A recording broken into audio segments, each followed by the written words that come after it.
I'm Tiara, and I'm like really appreciative of you being here with Hollywood Melanin. Of course, Tiara. So, girl, you made it to America.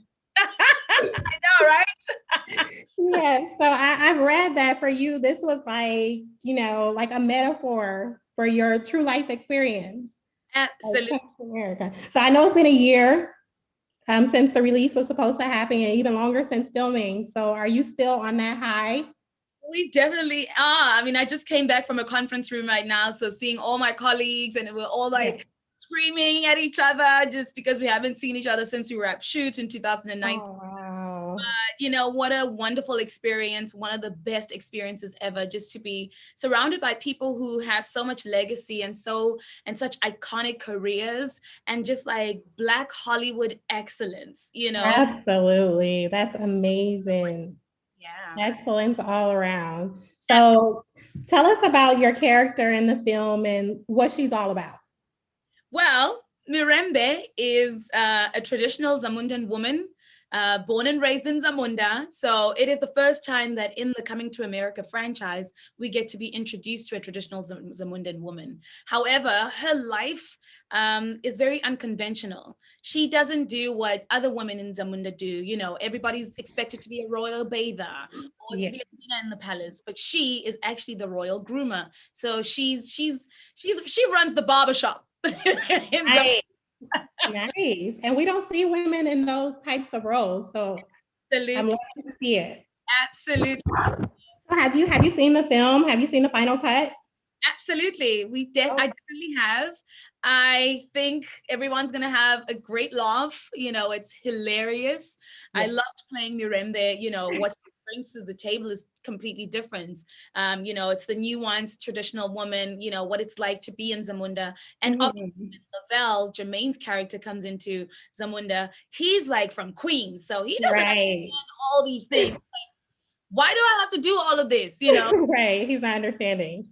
To become any kind of prince, but the journey that he takes on is Mhm. so anchored in how she leads him and how she's able to kind of guide him around how to become this Yeah. of the prince. Yeah. So I did get a chance to screen as well. And for me, being in America, I don't really know what this is supposed to look like. So I thought that it looked amazing. But with you knowing the true African culture, how do you think they did? Like with the costumes, the African dialect settings, like how do you think it was? I think everyone did a fantastic job. I mean, Ruth Carter is beyond just being a costume designer. She is a historian in her own right, and she Yeah. did an incredible job at researching African designers and bringing that African luxury onto set. Everybody looked beautiful. The costumes were amazing. The textures, the fabrics were just like out of this world. It was amazing to obviously see and hear everyone like try out the African dialect. I was Yeah. talking in some. Yeah. So who would you say was nailing the dialect? Oh my gosh. No.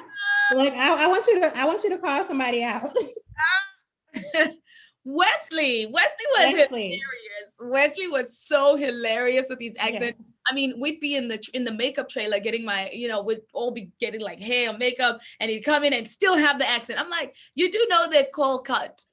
Yeah. I read in the production notes that he wouldn't turn it off. No, Like, he just would not. He just would not. He was just in character through and through. It was hilarious. yeah. So I will say that like I felt like you were the breakout star of the film.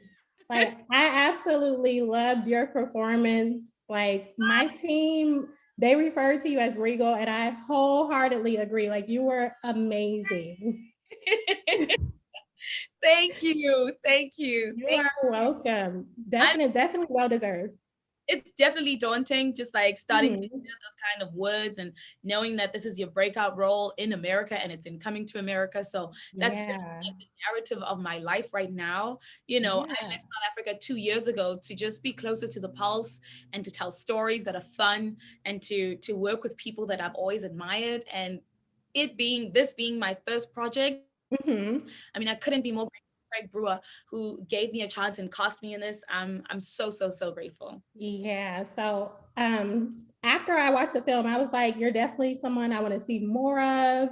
Like I went and looked for your other work and I was like, your resume is pretty expansive. Like you're not new to this, you're true to this.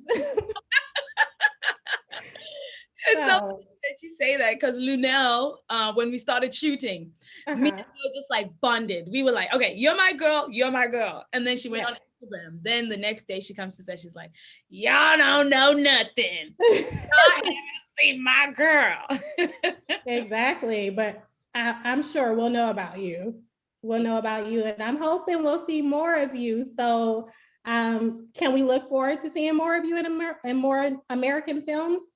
Absolutely. I've just been pinned for one American film right now that's an indie film, and we're going to be shooting it in Canada with a very, very amazing director who has been shortlisted at your Sundance Films. His name is Jesse Atlas. And so Nice. we're working on that. It's going to be incredible and amazing.